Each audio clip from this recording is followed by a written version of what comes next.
Jonathan, how are you? Hi, doing well, thanks. Nice to be here. Awesome.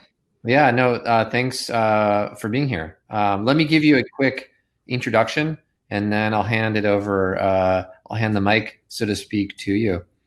So Jonathan Grubin is the founder and CEO of SoPost. He's a serial entrepreneur who spent the last 8 years building new tools for product sampling. SoPost helps brands and retailers run the most powerful product sampling campaigns online with a focus on relevance, data, and analytics.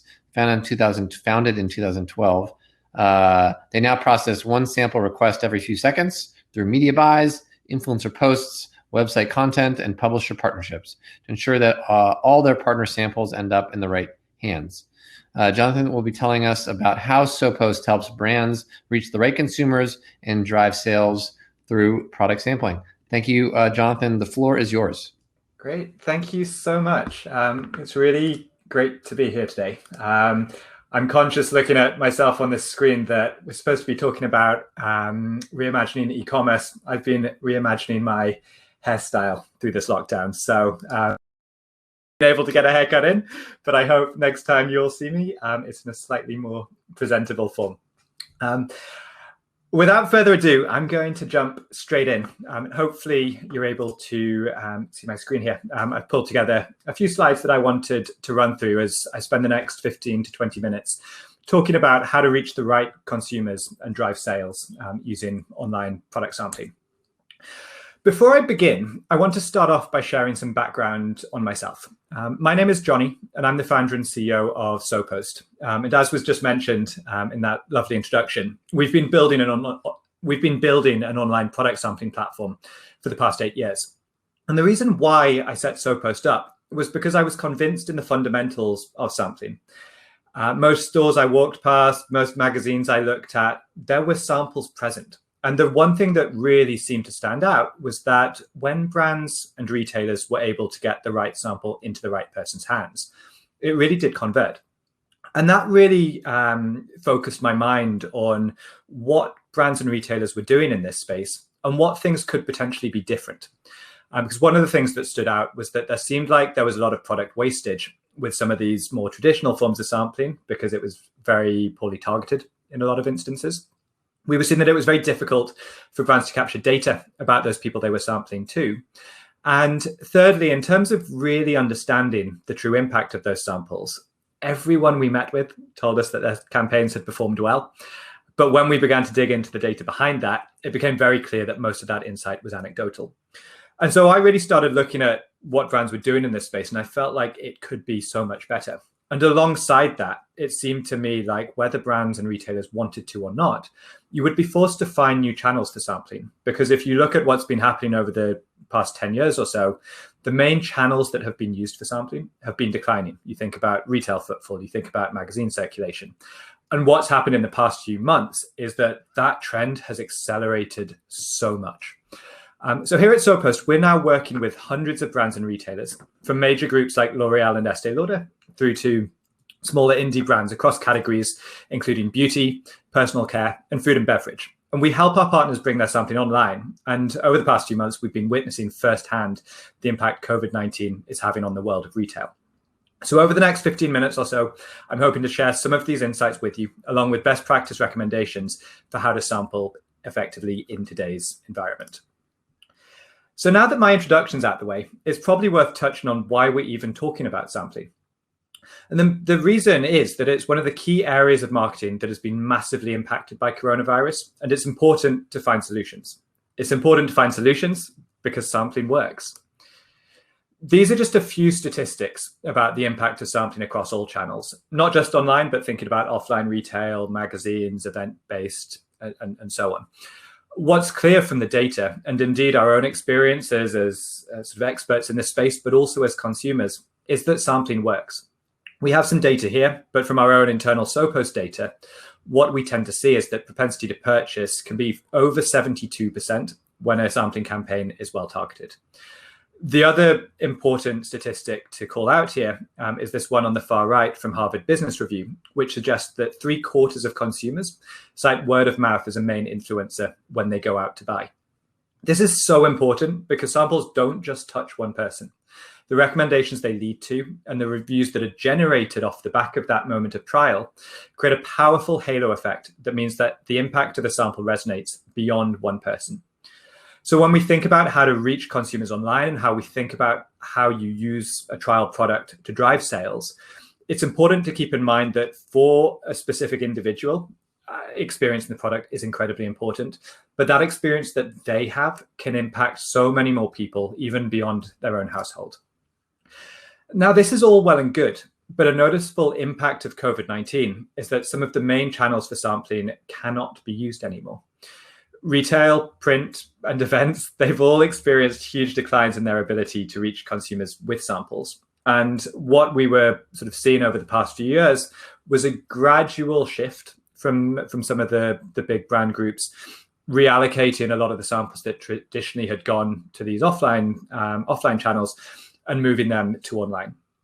Now, in the past few months, online has pretty much ground to a halt. Even now that retail stores are beginning to reopen, sampling isn't the same. And we've seen essentially a lot of brands and retailers know that they still need to be moving trial product, but they've just had those key channels shut down. To take retail as an example, we're not going back to business as usual. You don't need me to tell you that in-store footfall is down. But the bigger challenge, perhaps, for brands and retailers who are looking to drive these trial experiences is that the logistics of sampling in store are so different now to even a few months ago. Because now what we're seeing is that you're reliant on single-use testers, which are often distributed by an employee. So no longer as a consumer can I walk down that fragrance aisle and smell a fragrance that I like the look of. No longer can I try that skin cream. In many clothing stores, the actual try-on rooms have been closed as well. And it's also not possible, and obviously it's not possible to deploy these samples at scale. And we know that consumers aren't prepared to wait. Some research carried out by the NPD group, for example, suggested that almost 2/3 of consumers aren't prepared to wait to test a product. But it's not all doom and gloom. Whilst the in-store experience is not the same at all, as I'm sure you've seen, your sales are moving online. And with that, what we've also seen is a big shift in the channels that brands are using for their sampling. After all, you can't smell, taste, or try on the internet, and something is, if anything, even more important when people are worried about finances. So it's great news that e-commerce has been growing so quickly. The good news is that the channels for trial don't need to close down. Whilst e-commerce is growing, you can also use online as a channel. And we've really begun to see a huge shift. For brands and retailers, to give you a data point here using our own internal data as a benchmark, what we've seen is an increase of 60% in the number of samples distributed online last month compared to June last year. So that's a massive increase, and it's been primarily driven by the issues that have been faced in store, alongside the fact that people are now spending so much more time at home, and those sales are now being carried out on a mobile phone, on a laptop, rather than in that physical retail environment. What's been really interesting for us to see as well is that in addition to this increase in volume, which is obviously huge, our partners are also experimenting with different channels online, such as display advertising. We've also been seeing engagement with e-sampling from both retailers and publishing has been much deeper. And to give you some examples of that, in the past few months, we've been helping a number of retailers reallocate their samples from stores to online, in a way that allows consumers the ability to try multiple products in one place, but again, without having to go into that physical retail environment.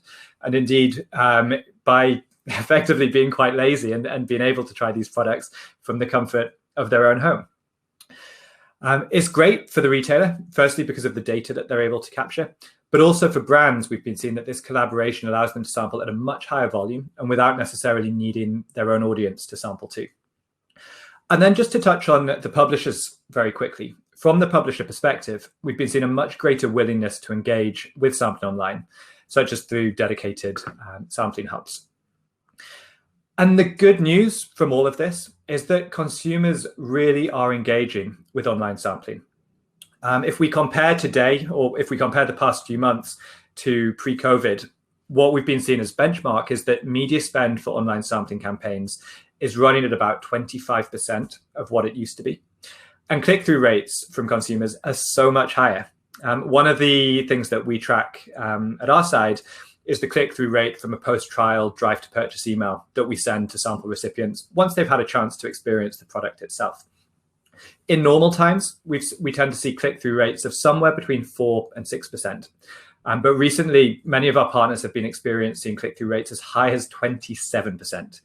So what we see here is a very clear indication that online is performing. And we have this perfect storm of media spend being reduced, whilst at the same time, consumer engagement and click-through rates are substantially higher than anything we've ever seen before. So online is performing as a channel for sampling. And beyond anything else, I think that's the important thing to call out here. Fundamentally, product sampling really does work. And when done well online, it can drive incredible results for you.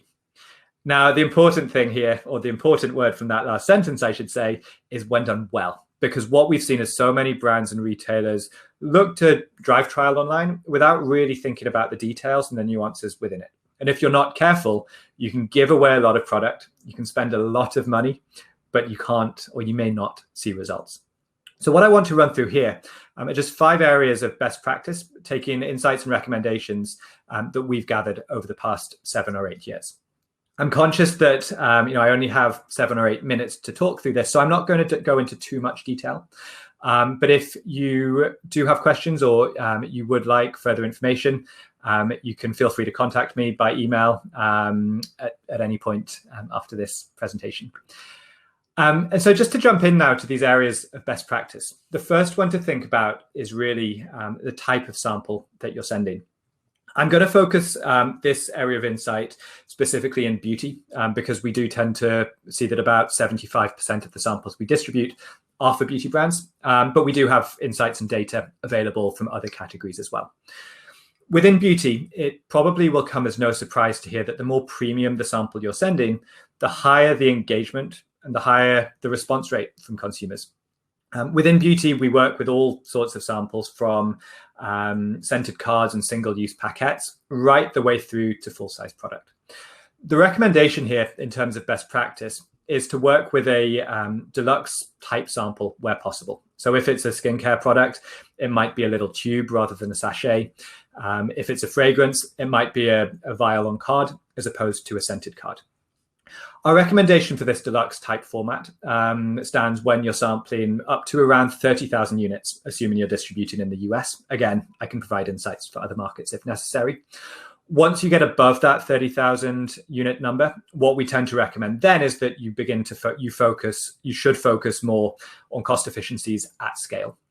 For example, we tend to see that the response rate is almost double for a deluxe sample versus a sachet, but you have the trade-off there of fulfillment costs. It's far less costly to distribute a sachet than it is a mini tube of skin cream.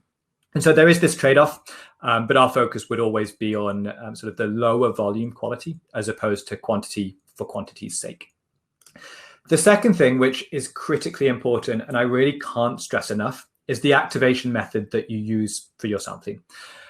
Because we've been seeing and we've been powering sampling across a huge range of channels, for example, with media buys through social platforms like Facebook, Instagram, Pinterest, Snapchat, YouTube, as well as programmatically across non-social sites. We also power a lot of sampling with influencers on brandandretail.com, as well as through publisher partners like Pop Sugar and Hearst magazines. And the key thing here really is that the way that you activate your sampling campaign doesn't allow for abuse. And here at SoPost, we talk about closed versus open experiences. And a closed experience would be one that is really tightly tied to a media buy, in effect, meaning that unless somebody has been explicitly targeted with media, it's physically impossible for them to come through and request a sample from you. What this means is that your samples are only going to go to people who meet your targeting criteria. And it's very difficult, if not impossible, for those activities to then be shared across coupon websites and given out to people who are really looking just for free products as opposed to have a genuine interest in the brand. Where you are looking to use trial to drive sales, in terms of these closed experiences, the channel that we really see perform the best at scale is leveraging Facebook and Instagram.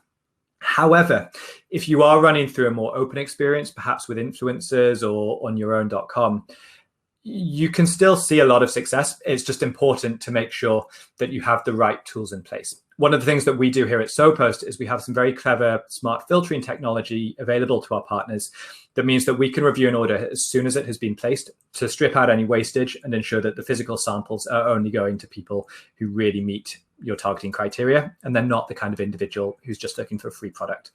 So regardless of what you're doing, it's important to analyze that data. Don't focus on that headline number of we moved 10,000 or we moved 100,000 samples.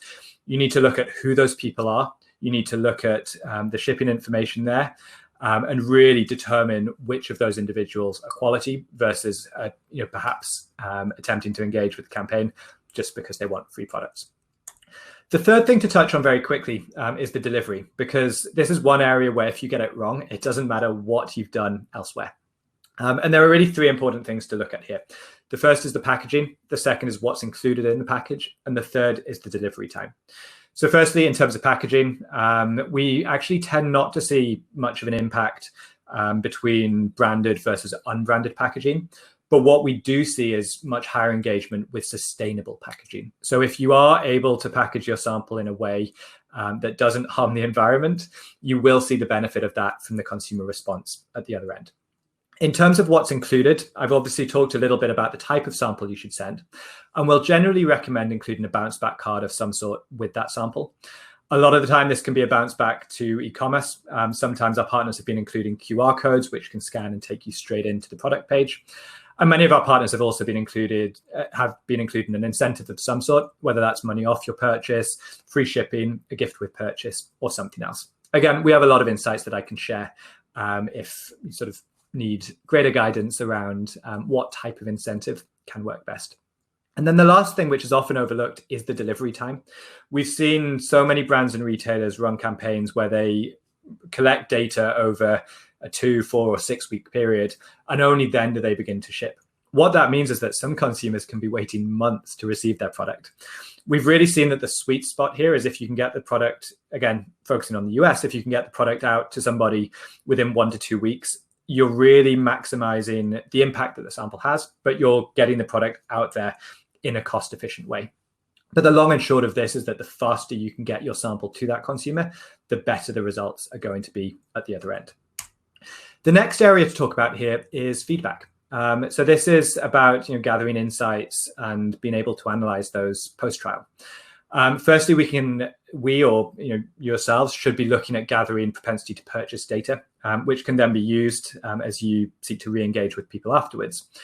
But the other thing that you can be doing alongside gaining sort of deep qualitative data from people is gathering and syndicating ratings and reviews. This goes back to one of the key data points earlier shared by the Harvard Business Review, which showed that the halo effect of trial can be much greater than that one individual. And what ratings and reviews can do is they can allow that one person's experience to then be shared across product listings, not only on a brand.com, but also across a network of retailer websites to then impact the purchasing decisions that other people make. So the last point to touch on before I wrap up here is re-engagement, because it's really critically important to say that sampling in itself is not a silver bullet. The best performing campaigns that we've seen have a very clear re-engagement strategy that re-engages with people quickly and clearly. If you can take opt-in data, and by the way, we tend to see that about half of people do choose to opt in to further marketing from brands. So if you can take that opt-in data and integrate it with your CRM and email strategy, we've seen that pay dividends. What we've also seen works incredibly well is re-engaging and remarketing to those consumers on the channels that you've already been talking to them on. So if you engage with a consumer within Facebook or Instagram, talk to them afterwards, pull them back into your ecosystem. Don't assume that sending one product sample is enough to drive that conversion. Like anything, it needs to fall into sort of the wider strategy that you have. But the really key thing to say here is that when done well, sampling really can drive incredible conversion for brands. And what we've been seeing over the past few months, and with the COVID-19 crisis that we're sadly all experiencing, is that product sampling doesn't need to stop. It can be moved online, and it can really help drive those sales through e-commerce. So that's all from me. Like I said, I'll be around to take any questions. And please do feel free to reach out at jonathan@sopost.com if you'd like to take a deeper dive. Thank you very much. Jonathan, awesome presentation and well-timed. For those who have questions for Jonathan, we can move over to the breakout session. Jonathan, that's over to your left. There's a little icon that looks like a crown or people standing around a table or a manhole. I know there's some questions in the audience about how you work with Pop Sugar, who were here yesterday. So let's move over there, and then I will bring on our next presenter now. So Jonathan, thank you very much. And thank you. Yeah, great presentation.